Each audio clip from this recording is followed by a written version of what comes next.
Welcome to the Networking and Social Media Workshop hosted by Norman Career Services at Arkansas Tech University. This workshop is usually performed on the Arkansas Tech University campus in Russellville, Arkansas, but we have created an abbreviated version for you to watch at your convenience if you're unable to attend.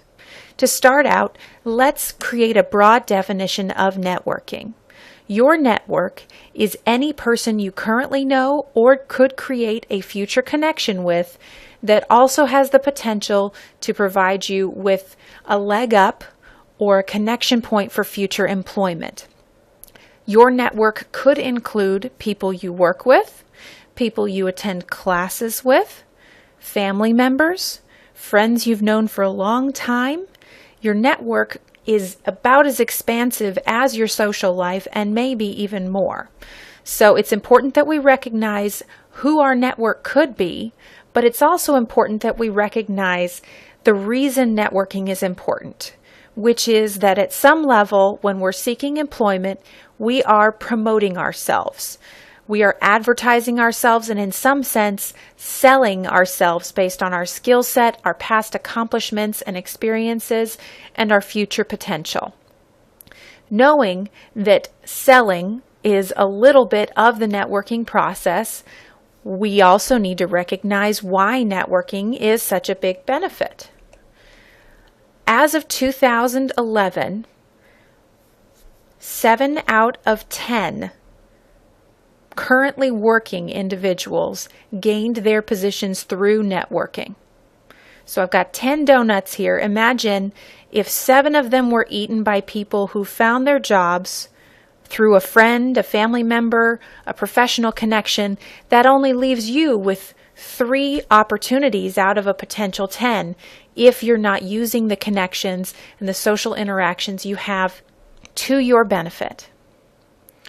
Keeping that in mind, we also need to talk a little bit about what good or positive networking looks like. And the 3 keystones here are going to be frequent, genuine, and meaningful interaction. When talking with someone, either in person or on the phone or through social media that you believe could be a valuable network connection for you, we need to first remember that frequent contact is important, especially if you meet someone in a professional environment or in a casual interaction where you're not going to see them on a daily basis. Maintaining contact is important so that they remember who you are and how you met. Without this information fresh on their minds, they're less likely to help you in the future if necessary, and you're less likely to in turn help them if you cannot remember how you met as well.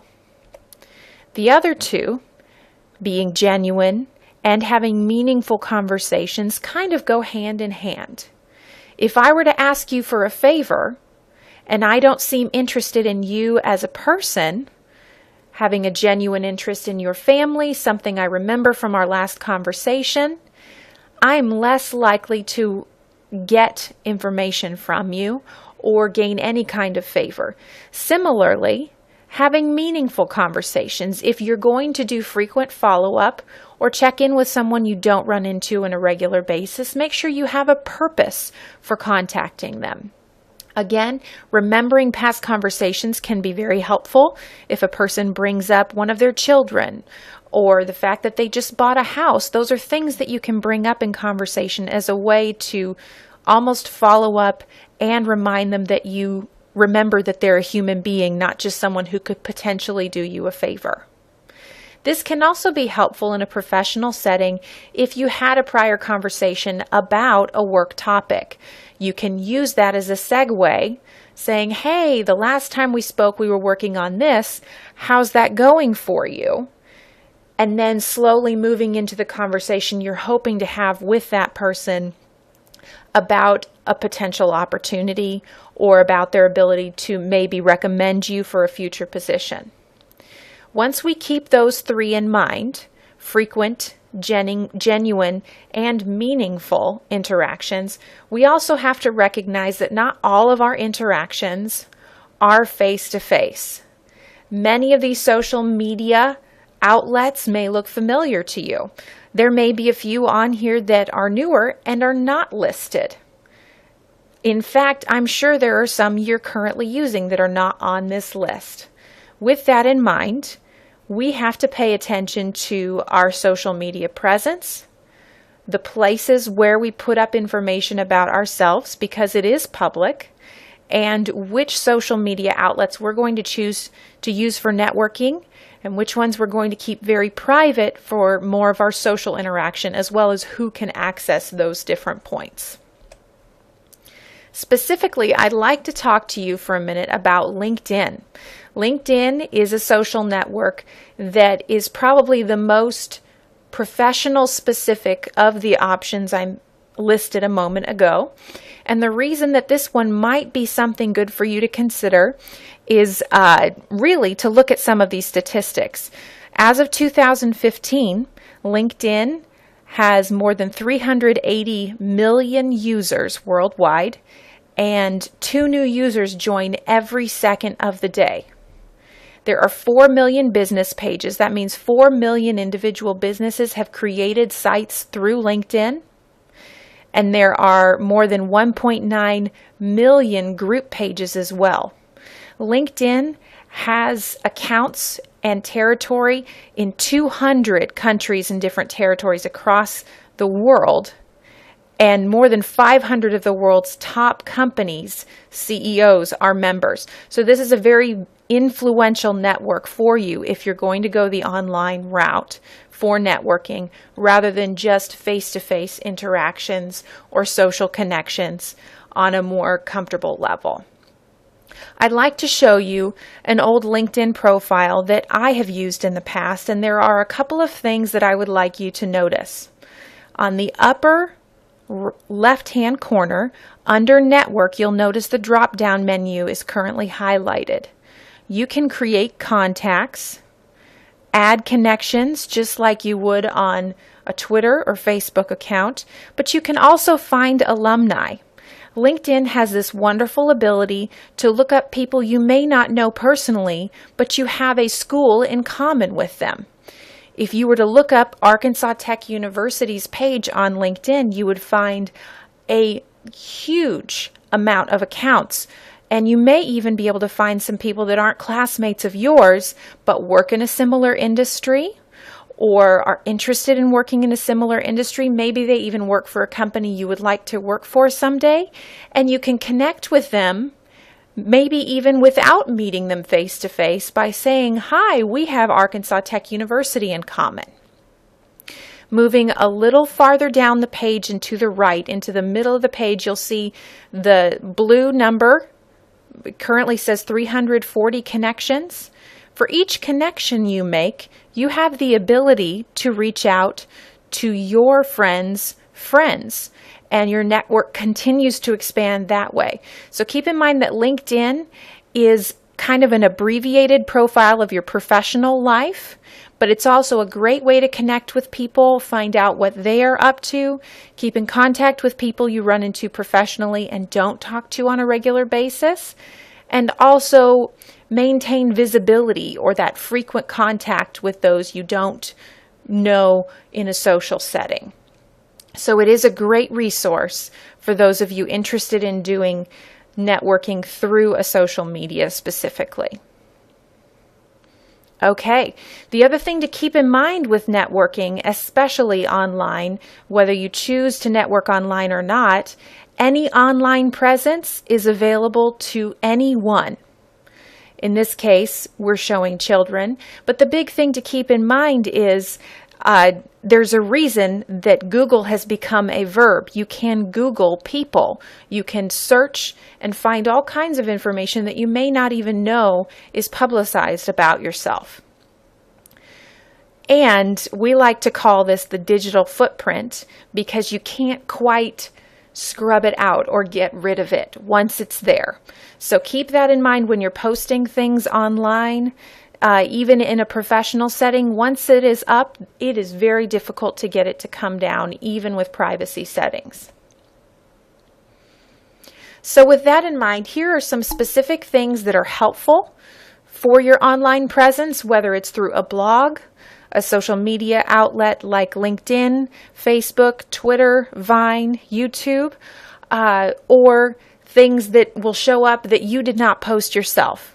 The good stuff would be anything that has to do with your accomplishments, samples of your work, which can be done via video or Word files or other things.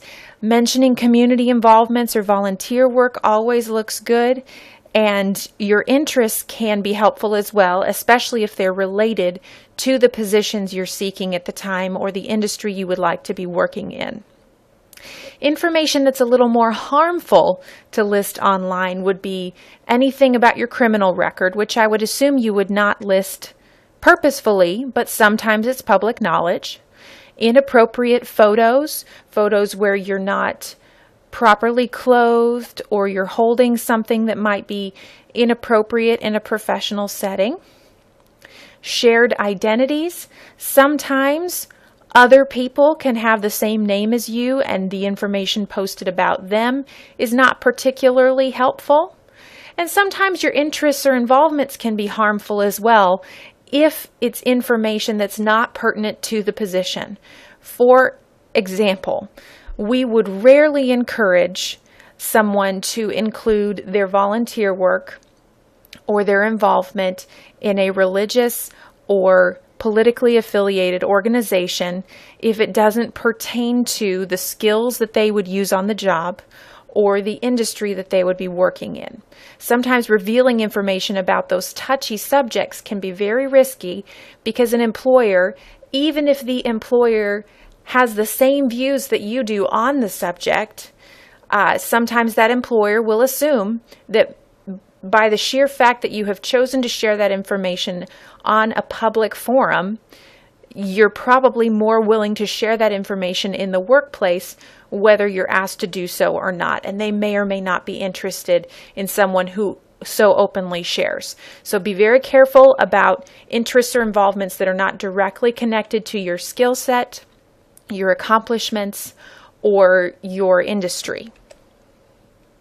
Okay, I would like to challenge you to Google yourself, but the trick is if you Google yourself on your computer, it will pull up information that only you can see because you're logged into some social media or to some email accounts potentially.